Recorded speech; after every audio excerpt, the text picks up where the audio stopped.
எல்லாம் வந்துரு நாங்க சும்மா இருந்தோமா கடைக்கு ஓடி அல்வா வாங்கி வந்து ஆண்டு ஏற்றி அது உள்ள வச்சு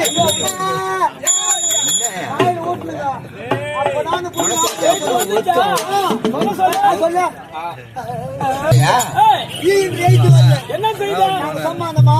இட்லி வாங்கியாந்து ஈ புச்சல அப்பதான் சொல்லுவான்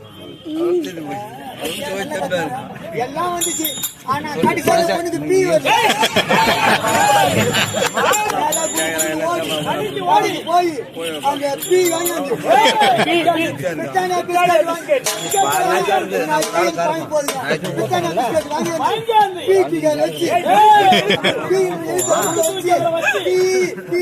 அப்புறம்